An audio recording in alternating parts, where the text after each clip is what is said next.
All right, welcome back everybody. Today we're going to be looking at a game that I played today in the 5th round of the Fide Grand Prix here in Berlin, Germany. Now, of course, as you guys know, it's a very tight group. I'm playing with Alexander Grischuk, Andrei Yesipenko, Etienne Bacro, and myself. Winner take all, sort of the winner of the group moves on. So going into today's round, I had a half-point lead. I had won one game and I had 3 draws. There were 2 other players on even, Alexander Grischuk and Andrei Yesipenko, and of course Etienne Bacro, who had lost a game. Had 3 draws and a loss, and so he's on -1. Anyway, you guys, obviously yesterday was a rest day. I did not play Entitled Tuesday. Now, I've spoken about this a little bit already on the stream and in some interviews, but basically I felt that with the rest day, my attitude and my priority should be to focus on the game today against Alexander rather than playing Title Tuesday, rather than trying to create content on the side. And so for that reason, I chose to just study yesterday, and obviously had some good effect on the game today, or good karma, or whatever you want to call it. All right, you guys. So the game starts with d4, and I will say once again, Alexander on an even score, half point behind. I knew that if he wanted to try to win the group, he would have to try to do something original, try to come after me, and not just be Mr. Solid like he usually is. So after d4, he plays knight f6. I play c4 here, and now he plays g6. Not a surprise yet. I play knight c3, and this is sort of the first real critical moment of the game. Obviously, Alexander has played both d5 here, and he's also played bishop g7. Now again, as I said, I felt that he needed to try to win this game, and so I was pretty confident he would actually not play the Grunfeld, because again, there are many variations where white can force a draw at the very least, or try to get a small advantage. So Alexander plays bishop g7 here, and now I play e4, of course. He plays d6, bishop e2, castles, and now I play bishop e3. Now this, of course, is a non-standard setup. As most people know, the main line goes with knight f3, e5, and castles, and knight c6, and so forth. But obviously, like I said, I had a rest day. I had a lot of time to prepare, and as I was going through my mind of what Sasha could play, the King's Indian was definitely up there on my list. So my trainer and I, Christopher Littlejohn and myself, we thought about it quite a bit, and we came up with this idea of bishop e3 and bishop e2 for a few reasons. First of all, I've never played it in my life, so Alexander would not be prepared for it. And obviously I had a whole day to do preparation, so why not try to play something different, surprise him, and then also come prepared to the game. Again, I make it sound a little bit easier than it is. So after bishop e3, he plays e5. Now again, as I said, a big surprise. Sasha used a lot of time here. Again, there are many moves. Knight c6 is a move, e5 is a move, c5 is a move, but we're not going to go into all of that. Obviously, I have a game tomorrow. I don't want to make this recap too long and or too boring for you guys. So anyway, e5 is played here. I played d5. Knight a6 is played here. Now the idea behind knight a6 is pretty straightforward. Black wants to put the knight on c5 and target the center. So now I play this move again. One thing that we talk about a lot are computer concepts, computer ideas, and I choose to play pawn to h4 here. Now, there are certain people like Mr. Simon Williams, who's an IM, who always talks about harry the h pawn and trying to run it up the board. Again, having looked at this with a computer before the game and throughout the rest day, I felt pretty confident, even though it looks like kind of a strange move. So now knight c5 is played by Alexander to put pressure on the e4 pawn. And now I go queen c2, protecting the pawn with my knight and my queen, so black cannot capture it, and he plays c6. Now again, every move is very, very critical here. c6 is the main move that I looked at, but if black tries to play h5, for example, which is another move, white can play f3. And this is a little bit committal by black, because black is going to have a hard time attacking on the king's side. And let's just say we get some position like bishop d7, knight h3, queen e7, knight g5, for example. I'm going to castle on the queen side, and then I'm probably going to play g4 and try to attack on the king side. And black doesn't really have an easy way to open up the queen side either. Maybe a6 and b5 or c6 and b5 is an idea, but it's all very, very slow. So black has to be very careful here, and it's very difficult figuring out what the best way to play this game is. And apparently I said Simon Williams was an international master and he's a grandmaster. So in the video, you guys, I clearly am going to get some flack for that, but hey, it is what it is. And he wasn't IM for a long time though, I feel like. At any rate, so after queen c2, c6 is played here by Alexander. I play h5. Again, the idea is simply to march the h-pawn up the board. And as we like to say, one of the classic themes in chess is that when your opponent is trying to attack on the wings like the h-file or the a-file, you almost always want to counter that by trying to play in the center of the board. So h5 is played. Alexander trades on d5, and now he plays queen a5. Now again, I had actually prepared all of this, so all these moves by me was something that I looked at ahead of time.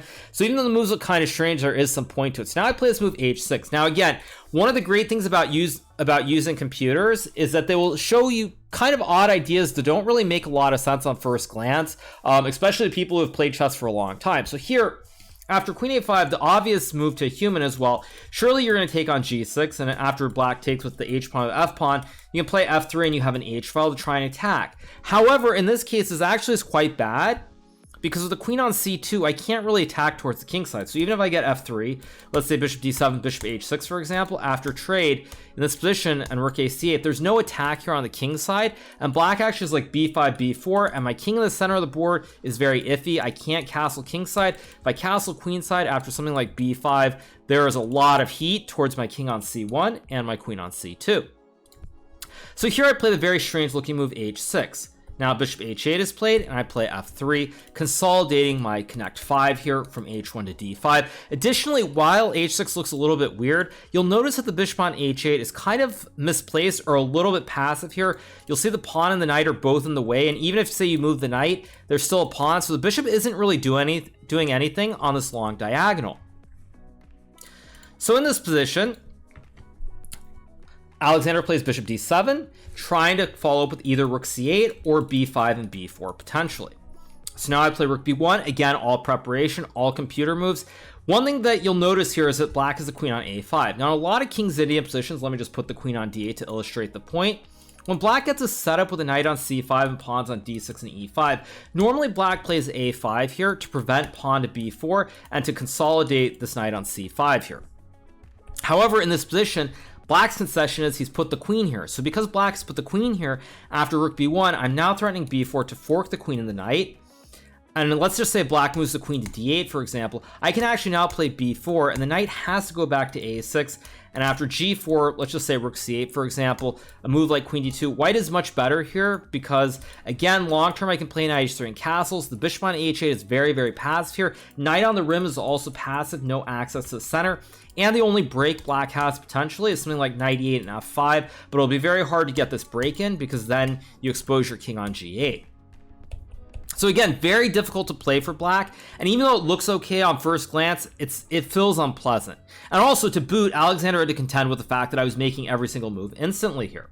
So he plays knight a4, which is the best computer move. Now I go queen to d2, blocking the pin.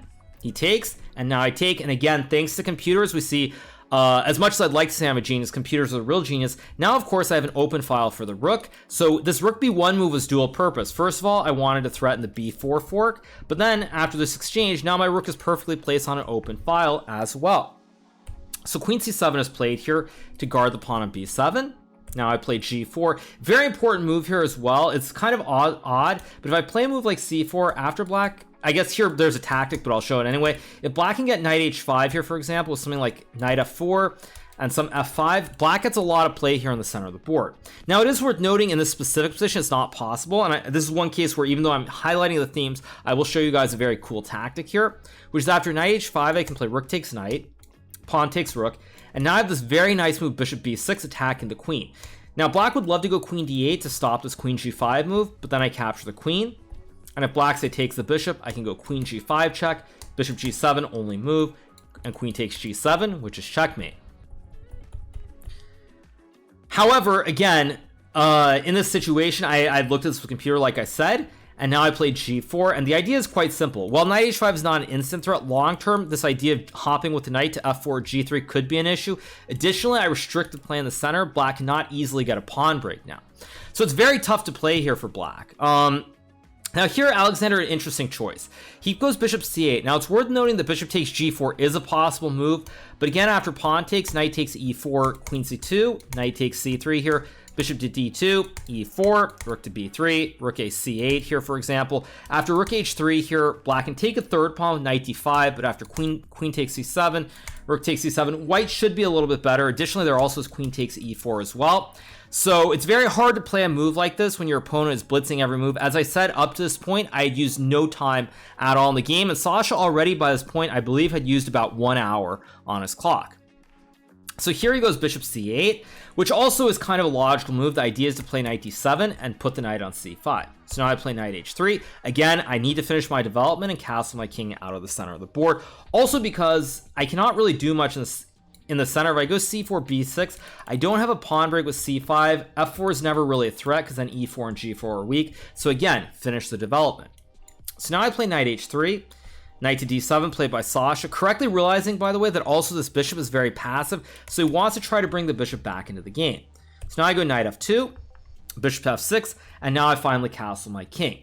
Now, the one reason that I delayed castling right away is because I wasn't 100% sure after castles if maybe black could play f5, and if takes king h1, something like bishop f6. Now again, as you guys will see from the bar, white is significantly better, but you do have to be a little bit careful, and I wasn't 100% sure, so it's better to be safe than sorry. So I go knight f2, bishop f6, and now, of course, after castles, the bishop is in the way of the f7 pawn.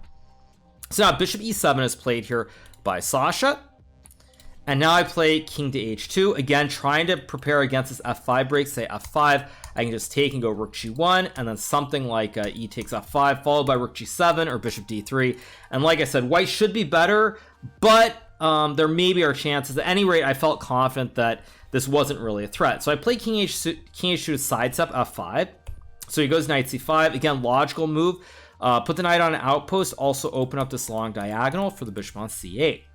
So now I go knight d3, and this, by the way, I used a lot of time here. I really did not want to play knight d3. I felt that in this position it's to my advantage if I can play f4, but if I try to play f4 here, after pawn takes queen d4, f6, bishop f4, knight d7, black gets his knight on e5, and I think black maybe is even a little bit better here. So this was my original thought of what I want to do in terms of candidate move. But the more I thought about it, the more I realized, well, if the knight can always reroute to e5, then even though according to the fundamentals, you want to keep pieces on the board. Like I said, white has more space here. So when you have more space in the position, these pawns control a lot of squares. Generally, if you're the side with less space, the general theme goes you want to either look for pawn breaks, so say something like f5, or you want to look to exchange minor pieces. So I had this in mind, just a general fundamental about what you're aiming for here. But again, the only way for white to be better is to either play f4, maybe get c4 and c5 in down the road. So I use a long time to play this move because it violates the principles, but I understood that the principle here doesn't really apply because I need to open up the position, and there's no way that f4 really is going to work if black can always use this knight to blockade on e5. So here I play knight d3. Now here Sasha played b6, which apparently is the best computer move. In retrospect, I thought it was a mistake. Because I felt that after knight d3, bishop d3, maybe he could play some f6, g5, try to clog the king side, or as we like to say in our Bond Cloud speedruns, clog the toilet, where you close one side of the board completely. At any rate, Sasha plays b6. I trade, and of course I play f4. Like I said, thematic here to open up this f file. However, because black has a pawn on c5 here, you'll notice that I no longer have these ideas of checkmating on the diagonal, or so you think. At any rate, after f4, Sasha takes. Now, maybe he could have tried to move like f6, but after f5, g5 here, I suspect that after bishop b5, rook b2, rook b1, or maybe even rook b3, rook b1, queen b2, setting up the legendary Ali Ekin's gun, or a good old triple stack.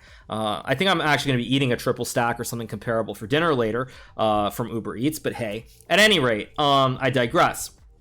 So therefore, black can't really close up the position here. So Sasha chooses to play pawn takes pawn, and now I take. And what you'll notice here is that in this position, if white can ever get e5 in, white is going to win the game here. However, it's very difficult because black will always have this f6 move to prevent the e5 pawn push, and it's also very hard to do anything on this diagonal, even though I have the pawn on h6 here.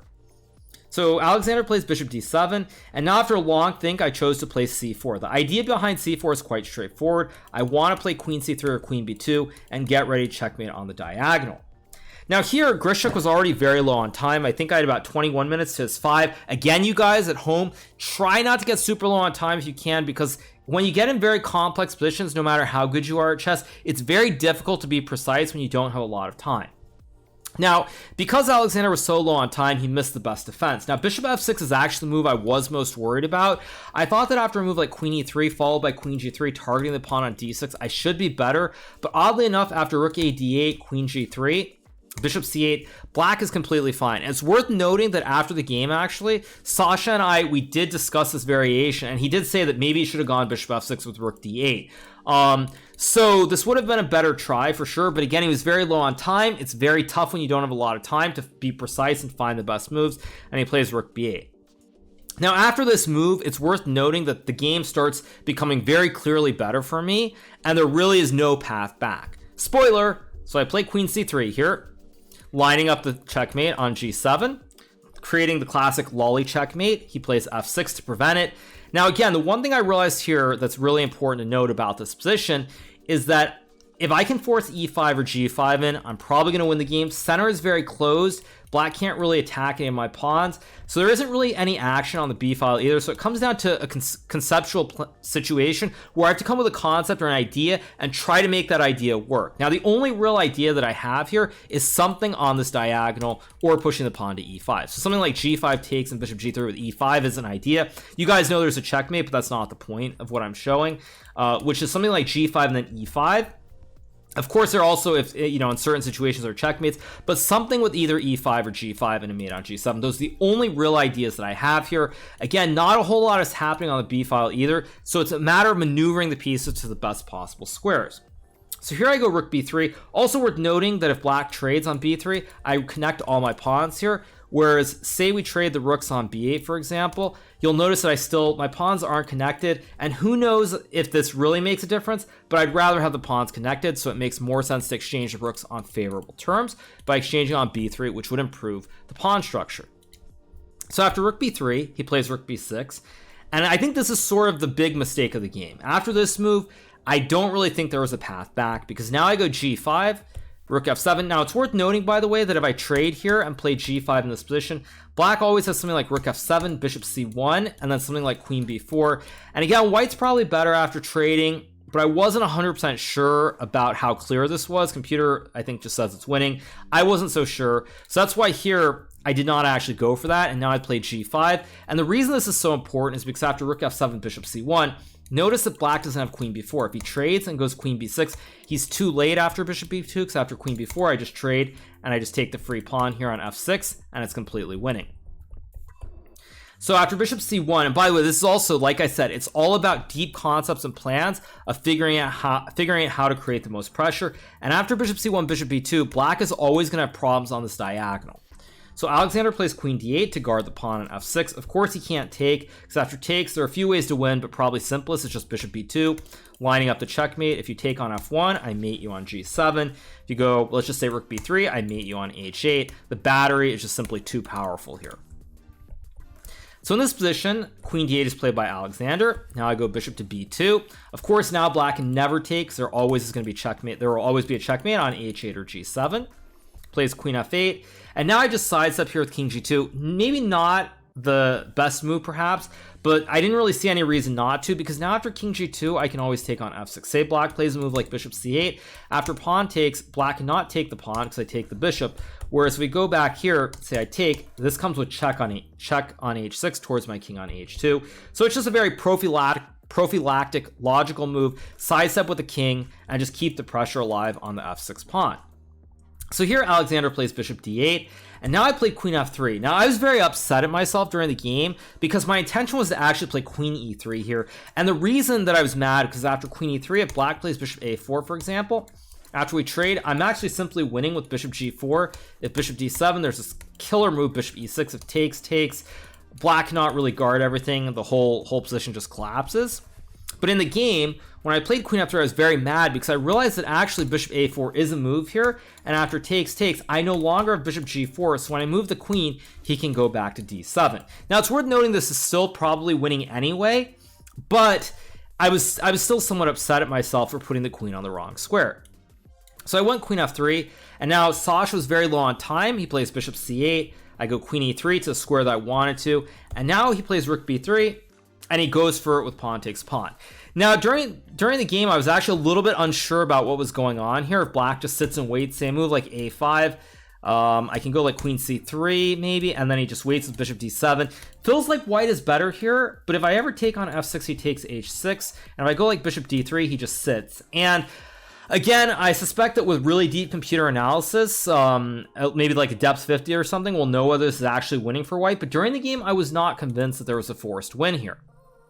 So I wasn't really sure what was going on. But fortunately for me, Sasha was low on time here. And he decided, you know what, he was like, F it. Sorry, I'll say. He was like, F it. I'm not going to sit here and suffer and struggle. I'm going to take the pawn on g5. If it works, it works. If I lose, I just lose. I'm not going to sit and suffer for another hour or two at the board. So he chooses to take the pawn on g5 here. Now I go queen c3. Rook f1, only move because otherwise I checkmate. Say queen h6. There's queen h8. Classic battery checkmate. So he has to take on f1 because now the king can run, but also the queen covers the g7 checkmate as well. So now I go queen h8. King to f7, takes, king to e8, takes. Now it's worth noting both of us were low on time, so I still have to be a little bit careful here, but I correctly calculated this position. He goes king e7, and now I take on g5. Worth noting, if black plays rook f7, for example, I can simply go pawn to h7 here, and this pin is deadly because the bishop guards the h8 square, and I just make a queen next move. If he blocks with a queen here, for example, I'm not sure what the easiest way to win is, but I saw that I could just trade the queens. And after bishop h5, let's say king f8, I just take. And unfortunately for him, I can still push the pawn straight through, make a new queen at the end of the board and win. And there's no bishop f5 here because obviously bishop f5, I just take the bishop. So I saw these wins. I did not actually see the clear win after he played king e7, but intuitively when I went into this with queen c3 on move 36, I felt like there had to be something. So now I took the pawn on g5. He plays rook f6. Now, very importantly, this was move 40. I suspect that even if this wasn't move 40, I still would have found h7, but with an extra half hour on the clock, a chance to go use the restroom, get some tea, and just sort of relax and reset. It wasn't too difficult for me to find the forcing win here with pawn to h7. Now, there is one other move instead of rook f6 that black can play here, which is in this position, black can also go king to d7, but after queen to g7 here, rook to f7, trade. I think h7 is simplest. I felt that this was winning. Alexander also agreed. He felt that after the game, if we reach this position with the 4 bishops, probably it's winning because this bishop is so passive on c8. You'll notice that all the squares are covered. Even bishop d7, there's still no entry, and at some point, probably e5 is going to break through. Not 100% sure this is winning, but it feels very good. Additionally, there's probably also another option, which is that right here, I can also play bishop g4, king to c7, and queen g7 like this. And after rook f7, I can just trade and go bishop c8. If king c8, h7. This one probably is winning as well, because here you'll notice the pawns are on the dark squares. All my pawns are on the white squares, so the bishop can't attack them. So strategically, I suspect this is winning, but again, I'm not 100% sure. However, this was move 40, and like I said before, I suspect that at this point, Sasha was like, you know what? If it doesn't work, it doesn't work. I'm not going to play an endgame that I think is much worse, if not just technically lost. So he played rook f6, and now I played h7. Goes king d7. Important move, because if I take the rook here, he can just take, and now I'm losing here. Also important because if he plays a move like bishop d7, I can just trade everything off, and then I make a queen. So this is also winning. So it goes king d7, only move, and now I use a bit of time, and I played queen g8 here. And it's actually quite basic to see why this is winning. Let's say black plays a move like queen h6. This was actually one of the lines I was at first concerned about, but then I realized I make a new pokey. I promote the pawn on h8 to h8. And now after rook g6 with the idea of attacking the king and the queen, it looks like black is okay here, because if I have to trade, material is relatively even. But unfortunately, after black checks me, I can say, sorry, buddy, I can just make the check right back with bishop g4. And after bishop g4, if black takes, I take with another check. And if black goes king c7, now the 2 queens are too powerful. I just take on d8, and it's going to be checkmate shortly. So that doesn't work. The only other try really for black here is to play rook f2. And after king g1, I'll just show you guys the lines that I looked at. If black plays queen f4 here, there are a couple ways to win. Black's threatening mate in 1. Now, what I saw 2 ways to win. The first one that I saw was very clean, is just queen g4, and after trade, king c7. At the very least, I can make a queen and win the game. Additionally, I think here I can also promote a second queen, because both of the checks on h2 and g3 are covered by the dual queens on g3 and h2. So I think this is winning. Additionally, the two other lines I looked at was there was this move bishop h4 here. And again, I saw multiple paths to victory, so I'm not sure which one I would have chosen. But the simplest one that I saw was queen g4, king to c7, queen takes h4. And again, after rook e2, I make a new pokey, and my queen on h4 covers f2. It also covers the e1 check, and there are no checks on the g file either. So black is simply lost here, and that would be game over. So after king g1, bishop g5 was another move that I looked at. And I saw a few wins. First of all, I saw h8 queen, rook f1, takes bishop e3. And I realized that after king h2, queen f2, I can block with the queen and go king h1. And I thought this was good enough. I also saw that after bishop g5, additionally here, I can also just take the bishop. And after rook e2 check, I have queen g4, king c7, queen e2. Again, both of the checking squares are covered. And I'm going to be making a queen next move on h8. So this will be game over. So there really is nothing that black can do here. So Sasha thought for about 5 to 10 minutes, and he resigned in this position, and I got a very important second victory in this event. A very, very tough game. I think at the end of the day, what we see are a few things. First of all, good preparation, priorities. I made it a point to not play Title Tuesday. I really want to make sure I gave it my all in this game.